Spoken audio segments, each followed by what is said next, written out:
आज का टॉपिक है combination of two charge conductor, दो आवेशित चालकों का संयोजन।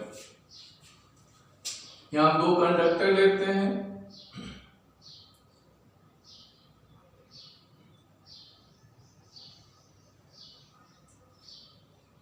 जिसका कैपेसिटेंस C1 C2, इस पर चार्ज है Q1 Q2 और इसका जो पोटेंशियल है V1 और V2 है।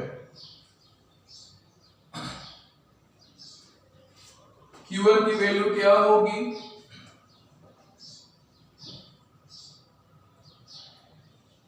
Q1 इक्वल टू, पता है फॉर्मूला हमें, Q इक्वल टू होता है CV, तो Q1 इक्वल टू क्या हो जाएगा?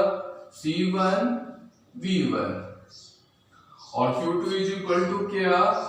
Q2 is equal to C2 V2।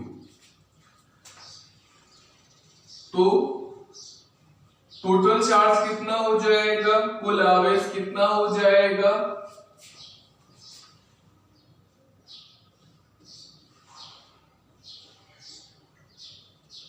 Total charge हो जाएगा Q is equal to Q1 plus Q2। तो Q इज इक्वल टू क्या मिल गया मुझे? C1 V1 plus C2 V2।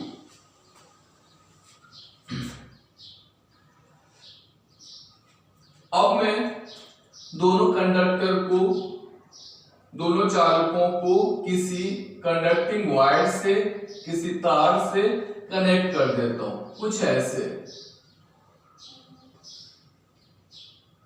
तो इसमें इन दोनों के बीच में चार्ज का फ्लो होगा। चार्ज का फ्लो कहां से कहां होगा, इसके लिए एक्सपेरिमेंट करते हैं।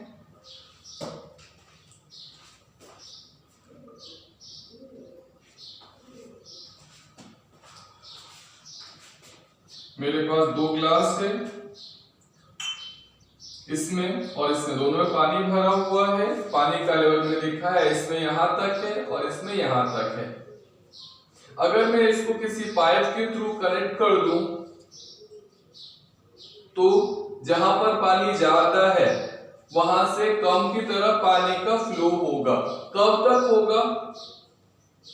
जब तक कि दोनों का लेवल सेम नहीं हो जाता। प्रैक्टिकली ऐसा हम कर चुके हैं, कई बार हम देख चुके हैं, घरों में देखते रहते हैं। तो ये वाला इसका जो लेवल है उसको मैं V1 कह दूं, इसका लेवल V2 कह दूं, और बाद में जब इसको कनेक्ट करूंगा तो इसका लेवल घट जाएगा और इसका लेवल थोड़ा बढ़ जाएगा। कुछ ऐसे दिखा सकता हूं मैं। फिलहाल मैं इसके लेवल को बोल देता हूं V1 और बाद में जब घटेगा यहां तक आएगा लेवल, तो इसको मैं कह दूं V। V1 स्टार्टिंग में पोटेंशियल है और V इसका बाद में कॉमन पोटेंशियल है। ऐसे ही दूसरे के लिए भी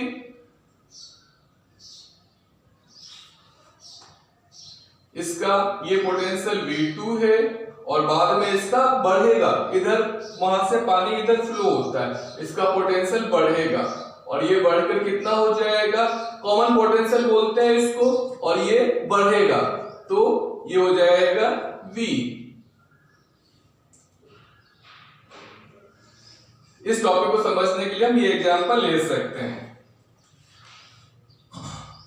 तो इस केस में मैंने यहां पर मान लिया है ये जो V1 है इसका पोटेंशियल ज्यादा है, इसका पोटेंशियल कम है। यहां पे साइड में लिख दूं मैं V1 is greater than V2, तभी इधर से इधर चार्ज का फ्लो होगा।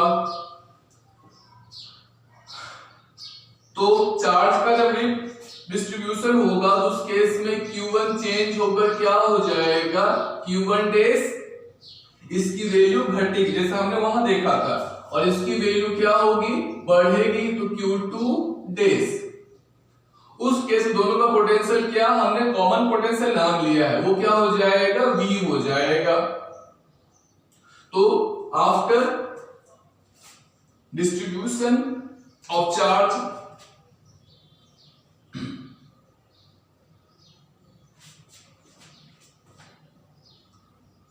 Q1 days इक्वल टू क्या,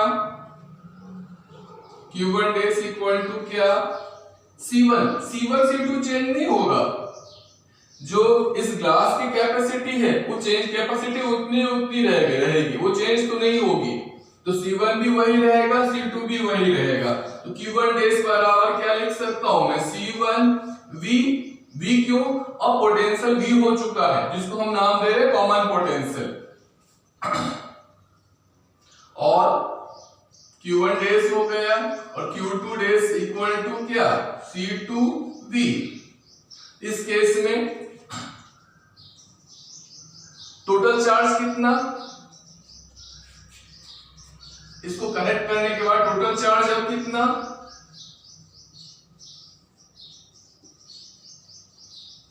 टोटल चार्ज अब मैं नाम दे रहा हूं Q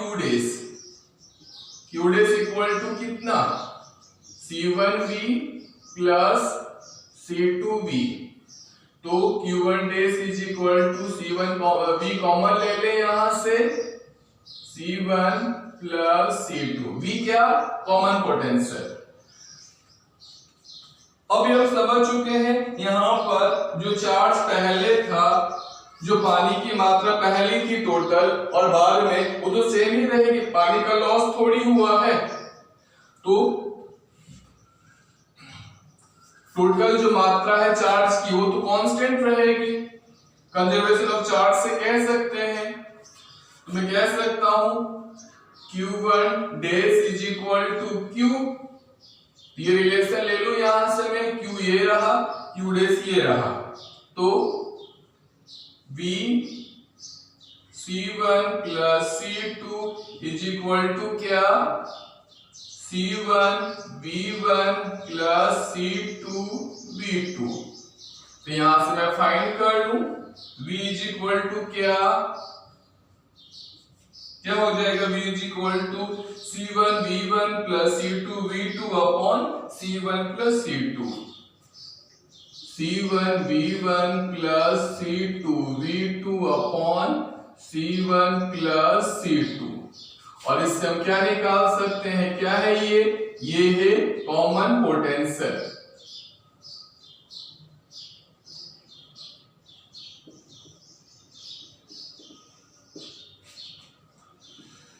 ये हमने V फाइंड कर लिया इस तरह से। अब हम फाइंड करेंगे क्या क्या हुआ, यहां पर इसका चार्ज घट गया, इसकी पानी की मात्रा घट गई।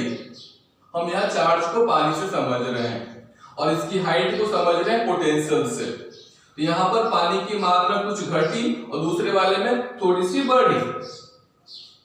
तो हम फाइंड कर रहे हैं इसको कनेक्ट करने के बाद में जो चार्ज होगा, पहले वाले पर charge Q1 days is equal to क्या, Q1 days equal to formula वही C1V, और दूसरे वाले पर charge Q2 dash is equal to क्या, C2V।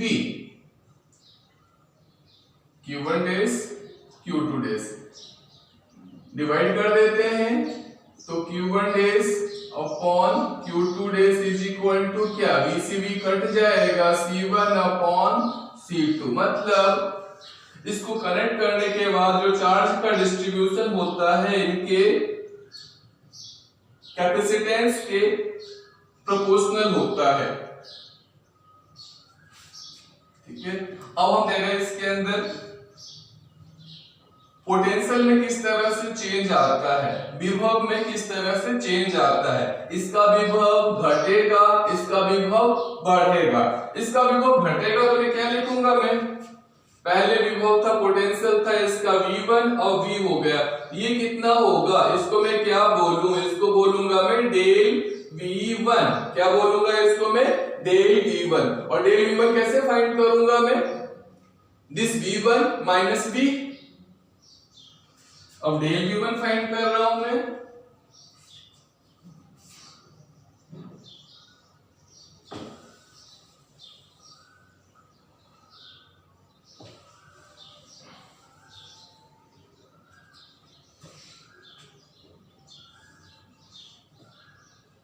डेल V1 क्या हो जाएगा, V1 minus V,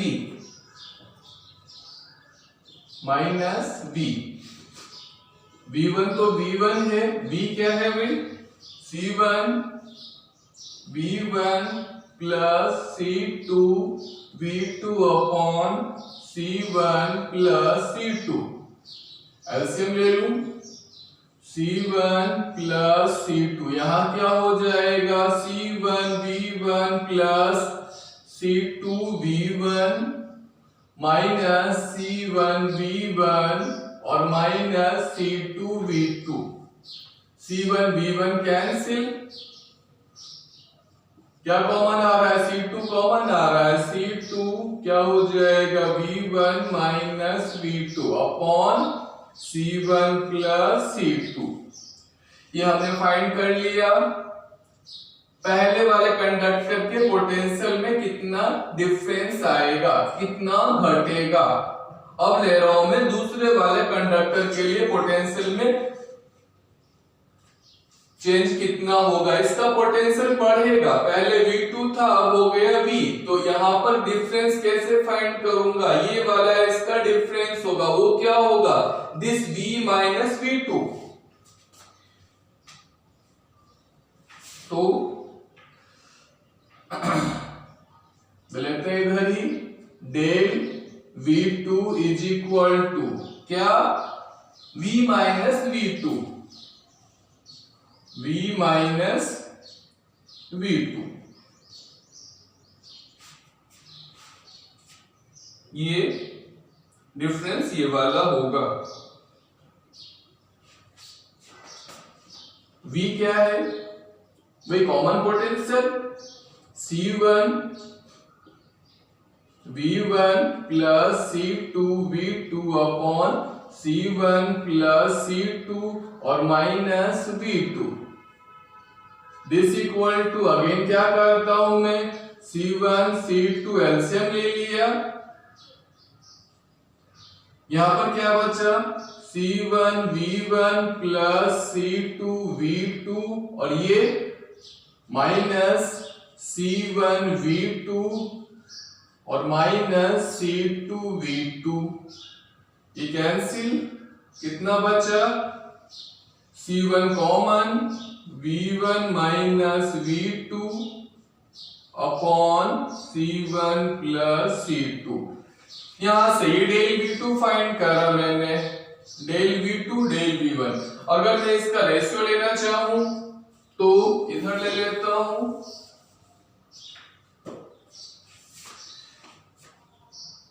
del V1 upon del V2 is equal to क्या, C2 V1 minus V2 upon C1 plus C2 upon C1 V1 minus V2 C1 plus C2, ये C1 plus C2 cancel, V1 minus V2 cancel,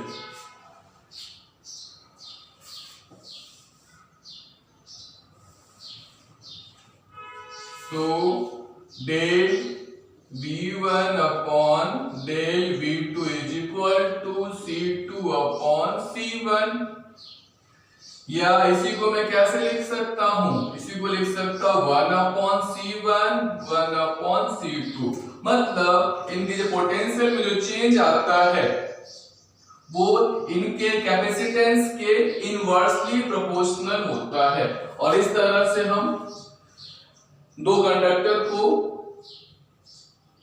connect करने के बाद में किस तरह से charge का डिस्ट्रीब्यूशन होता है और पोटेंशियल डिफरेंस आता है वो हम फाइंड कर सकते हैं।